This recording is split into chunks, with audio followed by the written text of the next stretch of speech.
Yes, hello everyone, and you're welcome to today's tutorial. I'm Odurole Mojibola. Today I'm going to be teaching us how to create this lovely sling back part, and you can see how beautiful it looks like on a simple wedge. Now you can decide to make yours flat, you can decide to make it a wedge like mine, or even on an eel. Yes, and if you are watching my channel for the first time, ensure that you subscribe to my channel and press the notification bell so that each time I upload a video you will be notified. Now don't forget that I have a promotion going on in celebration of my birthday. Create a 30 seconds video and tag me on Facebook and on Instagram showing me any design or any kind of slide or sandal you have created from any of my YouTube tutorial.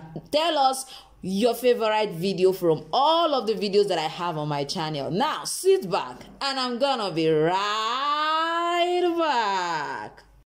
Yes, now let's go quickly into today's tutorial. Now I'm going to be using this particular pattern. Now this is one of the patterns from my ebook. Well, if you are just watching my channel and you don't know, there is an ebook pattern template that has over 50 different patterns, over different designs that you can use to kickstart as a beginner, just to help you with your pattern cutting. So I took this from it, and this is what I'm going to be using for my design. Now, I will be making use of this particular soft synthetic leather for my work. As you can see how the other side of my leather looks like.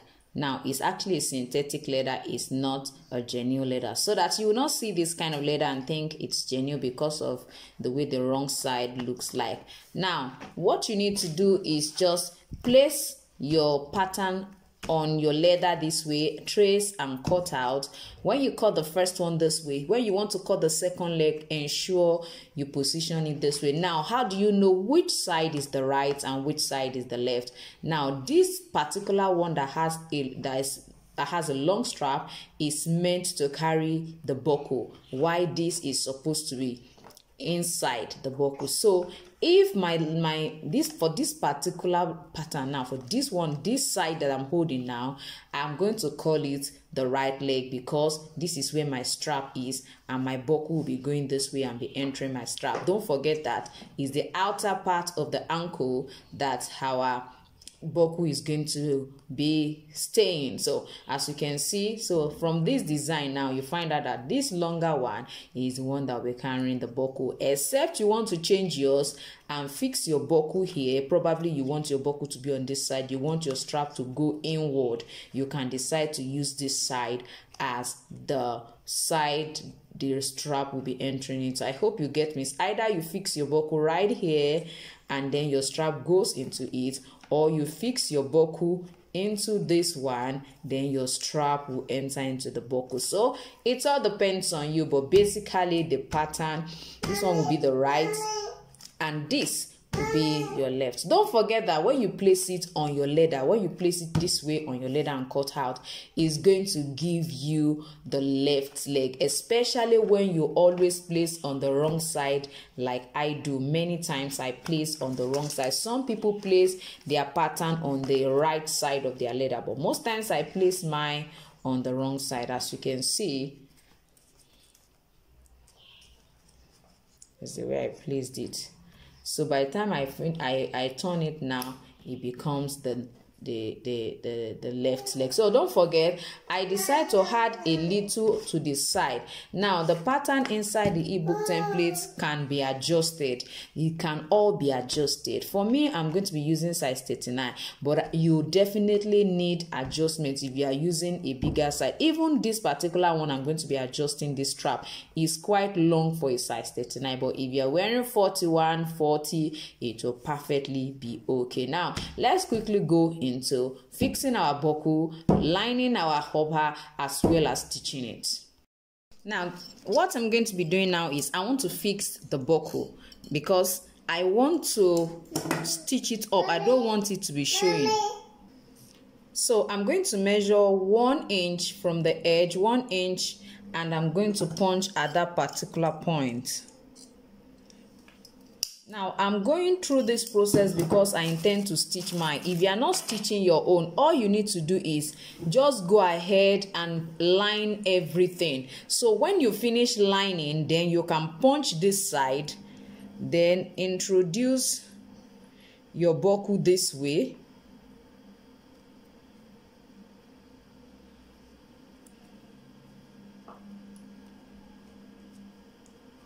Then you can use your rivet to hold it down. That is if you are not stitching. If you just want to use it like this, you don't want to stitch, so you just use rivet to hold this one and you are good to go lining it. So for me, I'm going to put this buckle, then I'm going to, you know, gum this down. I'm going to gum this down with gum, then place it on my lining. As you can see, I've already lined it. I'm just going to go ahead and stitch it now.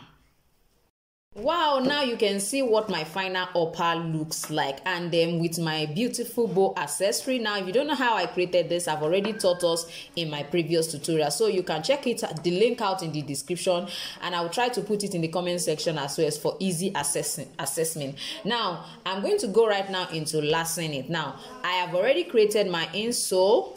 I've created my insole. This is my this is the wedge so I'm going to be using. I bought this just this way. This is the way I bought it, so you can get this definitely in the market any type you want. You can get, some comes in black and some come in this shade of color, some even come in white, so you can just look out for whichever one will be suitable for what you want to do. So I have wrapped it already and it's perfectly fitting it. If you want to see how this is done as well, I've done it before when I was creating this particular slide that is on the screen. I've already taught that, so it will be good repeating it again. So let's quickly go into lasting it. So what majorly we are seeing here is how to create this up as well as how to last it.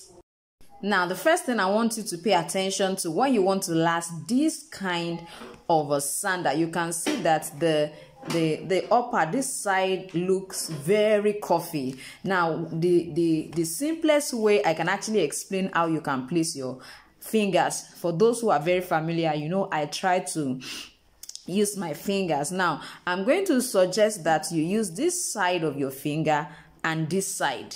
For when you have styles that are like this, that you find out that it's curved like this, so it's better for you to use this side of your finger, use this particular side as well as this side, this edge of the smallest. So when I'm lasting now, you see me placing it in that particular way. Now I'm going to be bringing the last out, because if I place it this way, it will not size the person, because the person's foot is a bit wider than what I have here. By moving it forward, I can achieve what I want. So I'm just pushing it forward. You can see I move it forward a little bit. It will still give you a perfect shape. Just ensure that it's placed at the right place. And you have to consider this curve. It must be at the center line of the last.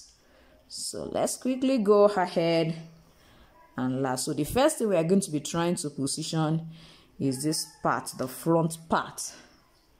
We're going to position the front part. You're going to come this way. Ensure that your last is straight and at the center of his. That could be another work. So ensure you hold it down, so that it will not be opening up at all at that point. So it's holding it right well. So we'll be going to the back part. Ensure that your buckle is intact. So I'm going to adjust my buckle a little bit so that it enters, because it has to be tight. It has to be tight. So we are now going towards the back now. You see that because I moved it forward, you see that, see where my last, ensure that your last is always sitting upright like this. Let it not be like this when you want to last. If it goes this way, this is the same way this sandal will be going off the person's feet. The person's feet will be positioned like this each time you are wearing it. So I'm always telling us this, so don't forget to make sure it's at the center of this. So I'm going to go ahead with the back part now.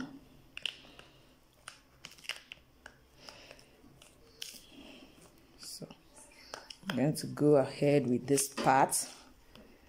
As you can see that we are moving to this side now. This is the next one that we are going to be working on.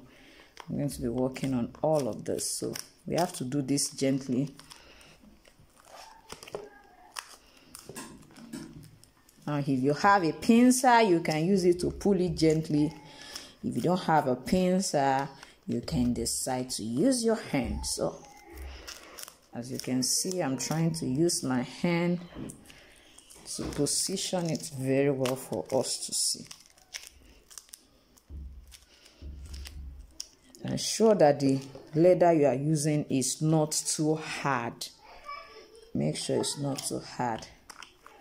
So you can see what it looks like. You can see what this looks like. So with this, I'm sure you can see what I'm just going to go ahead and do the same thing on the second leg. You can see what we have. It's really looking very cute and beautiful. Wow. Yes, you can see what I finally have at the end of my sling back sandal. You can see how lovely and beautiful it looks like. So ensure you lay your hands on this and tag me to see what you have done. And don't forget the promotion going on. Create a 30 seconds video of any of my YouTube tutorial and tag me on Facebook or Instagram at Jibbyfem Forte. And you have the choice of choosing between a 3-month beginners class, a 1-month advanced class, or my pattern ebook template. So you have those 3 options. So just tag me and let me see how beautiful what you have created is. It could be a pattern, it could be a slide, it could be a sandal. Just ensure that you lay your hand on one and just tag me with a 30 seconds video of how it looks like, and as well as how you created it if possible. So thank you so much for watching today's tutorial. If you are just watching my channel for the first time, ensure you subscribe to my channel please, and then press the notification bell so that anytime I upload a video you will be notified. Now I'm sure you'll be wondering, why didn't she show us how she bottom it? Now I've already done that in that particular blue slide, you know, that buckle slide sandal that I showed us earlier. So I've already done that in that video, so I'm sure you'll be able to get to catch up with that there instead of repeating it here again. So thank you for watching today's tutorial. I am going to see you next time. Bye.